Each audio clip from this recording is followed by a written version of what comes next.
नमस्कार, मैं हूं आपके साथ अंजना और आप देख रहे हैं प्रयागराज न्यूज। आइए बढ़ते हैं इस वक्त की बड़ी खबर की ओर। राजनाथ सिंह और जापानी रक्षा मंत्री जन नाकातानी आज दिल्ली में करेंगे वार्ता। आतंकवाद, रक्षा सहयोग जैसे मुद्दों पर होगी बातचीत। भारत के रक्षा मंत्री राजनाथ सिंह सोमवार को नई दिल्ली में जापान के रक्षा मंत्री जन नाकातानी की मेजबानी करेंगे। सरकारी बयान के मुताबिक इस अहम मुलाकात के दौरान दोनों नेता क्षेत्रीय और वैश्विक सुरक्षा हालात पर चर्चा करेंगे और द्विपक्षीय रक्षा सहयोग को और मजबूत बनाने के तरीकों पर विचार करेंगे। सरकार की ओर से रविवार को जारी बयान में कहा गया, भारत और जापान के बीच लंबे अरसे से दोस्ताना रिश्ते रहे हैं, जिन्हें 2014 में विशेष रणनीतिक और वैश्विक साझेदारी का दर्जा मिलने के बाद और मजबूती मिली है।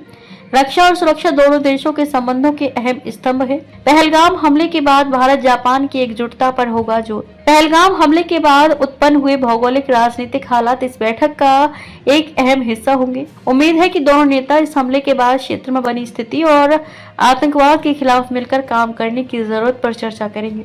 यह राजनाथ सिंह और जन नाकातानी के बीच दूसरी मुलाकात होगी। इससे पहले दोनों नवंबर में लाओस में एशियान रक्षा मंत्रियों की बैठक के दौरान मिले थे। उस वक्त उन्होंने सप्लाई और सर्विसेज के पारस्परिक समझौते reciprocal provision of supply and services agreement पर बातचीत की थी, जो दोनों सेनाओं की इंटेरोपेराबिलिटी यानी कि सहयोग क्षमता को बढ़ाने की दिशा में एक बड़ा कदम माना गया था। अगर ये समझौता आगे बढ़ता है तो भारत और जापान की सेनाएं एक दूसरे के सैन्य ठिकानों का इस्तेमाल मरम्मत और रसद के लिए कर सकेंगी। इस द्विपक्षीय रक्षा सहयोग को और ऊंचाइयों पर ले जाएगा।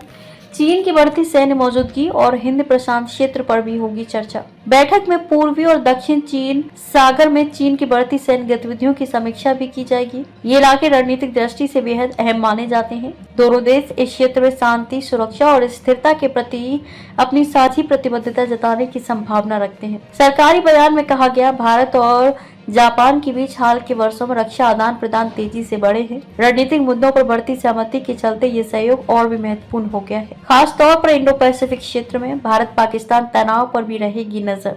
भारत और पाकिस्तान के बीच तनावपूर्ण हालात और बढ़ती जंग जैसी बयानबाजी को देखते हुए अंतर्राष्ट्रीय समुदाय दोनों देशों से संयम बरतने और तनाव घटाने की अपील कर रहा है। ऐसे वक्त में भारत जापान जैसे साझेदार देशों की आपसी एकजुटता और रणनीतिक संवाद और भी अहम हो जाते हैं। खबरों में अब तक के लिए बस इतना ही। फिर मिलते हैं एक ऐसी ही बड़ी खबर के साथ। तब तक के लिए नमस्कार और देखते रहिए प्रयागराज न्यूज। अगर आपको वीडियो पसंद आई हो तो लाइक करें व शेयर करें। ऐसे ही लेटेस्ट अपडेट पाने के लिए बेल आइकन प्रेस करना ना भूलें। अगर आप हमें फेसबुक